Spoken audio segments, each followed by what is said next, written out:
जय जय श्री महाकाल। स्वागत है हमारी YouTube चैनल में। तो चैनल को सब्सक्राइब कर लीजिए और हम ये आशा करते हैं कि आप सभी लोगों ने, जो लोग भी देख रहे हैं इस वीडियो को, सभी लोगों ने सब्सक्राइब कर लिए होंगे। तो हम आप सभी से यही आशा रखते हैं कि आप सभी सब्सक्राइब करेंगे और 1000 जल्दी से जल्दी इस चैनल को 1000 परिवार वाला, सब्सक्राइबर वाला परिवार एक बना देंगे आप सभी। तो हम आशा यही करते हैं आप सभी से।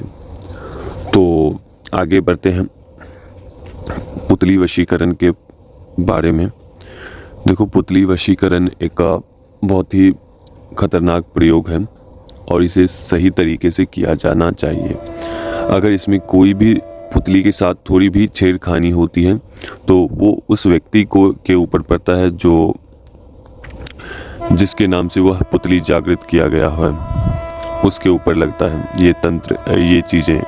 अब मानकर चलिए किसी भी प्रकार के कोई भी वशीकरण है। अब मानकर चलिए कोई किसी के अंदर हमने वशीकरण प्रयोग किया,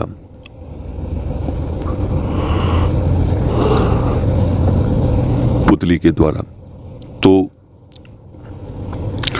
पुतली के तो हमने वशीकरण किया, उस पुतली को हमने जगा भी दिया, लेकिन उसके साथ कोई भी उस जागृत होने के बाद से पुतली में थोड़ी भी कोई भी अंग का वेदन किया जाए तो वो उस व्यक्ति को जाके लगते हैं।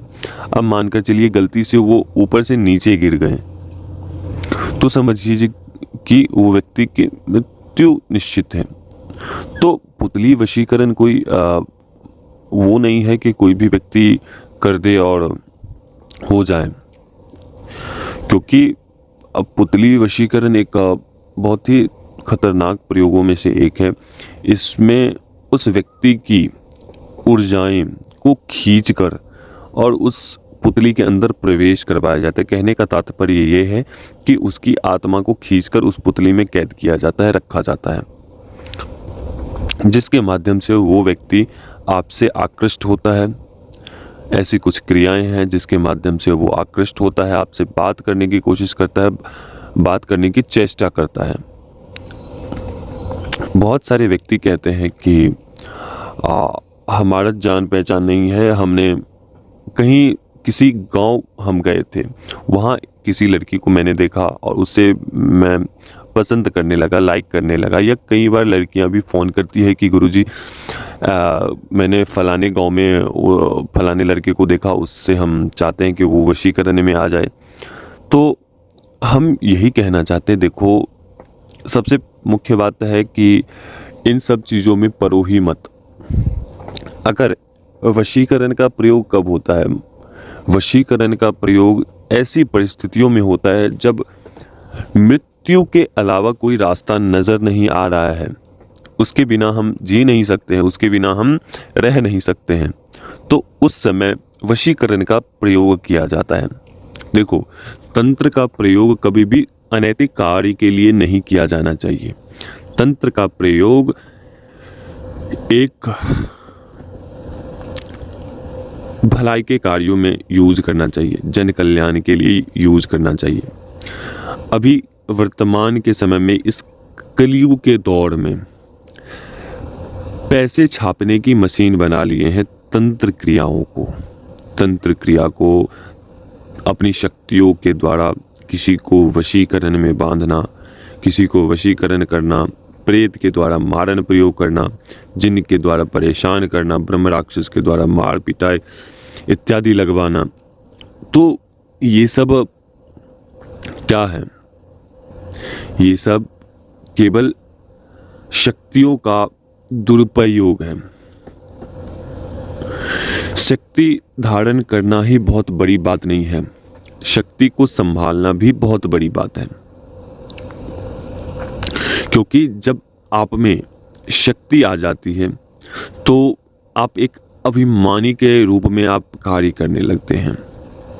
तो इतना अभिमान उचित नहीं होता है, क्योंकि अभिमान पराशक्ति के भोजन है, ठीक है ना। अभिमान ये भगवान के भोजन हैं। तो इसलिए हम ये कहते हैं कि अभिमान किसी भी स्थिति में नहीं रखना चाहिए, चाहे आपके पास धन हो, आप गरीब हो, चाहे आप अमीर हो, चाहे आपके पास शक्ति हो या शक्ति ना हो, लेकिन अभिमान उचित नहीं होता है। कार्य इतना ही करिए कि सभी के सामने संभव हो पाए, सब कुछ हो पाए। ऐसा नहीं होना चाहिए कि आप शक्तियों का दुरुपयोग करें। तो वे ही होते हैं इस तंत्र में। तो तंत्र में सभी लोगों ने तंत्र को एक नोट छापने की मशीन बना ली है। तो खैर कोई बात नहीं, सभी अपने अपने कर्म के से जीते हैं, सभी अपने अपने कर्म के अनुसार मुक्ति पाते हैं। तो हाँ, मैं ये बोल रहा था कि वशीकरण के बारे में, कि कुछ लड़का लड़की ये बोलते हैं कि हमने फलाने गांव में देखा और कुछ लड़के को हम वशीकरण में बांधना चाहते हैं। तो वशीकरण तो हो जाएंगे। पहला उसमें वशीकरण में ये होता है कि पहले तो आकर्षण की क्रिया की जाती है। पहले आप एक दूसरे को जानते हो, फिर जाके ये वशीकरण संभव हो पाता है उनका पूरे तरीके से। केवल उनको आकृष्ट करने के लिए, उस व्यक्ति को आकृष्ट करने के लिए उनके नाम और फोटो चाहिए होते हैं, और उसके माध्यम से पहले तो आकृष्ट किए जाते हैं उस व्यक्ति की तरफ, उस लड़की की तरफ, उस लड़के की तरफ आकृष्ट किए जाते ताकि वो बात कर सके। जब एक दूसरे में पहचान बन जाती है, स्थापित हो जाते हैं, तो इस सिचुएशन में उनका पूर्ण रूप से वशीकरण किया जाता है। वशीकरण तभी करना चाहिए जब उसके अलावा कोई रास्ता नज़र नहीं आ रहा हो। एक जिसकी शादी हो चुकी है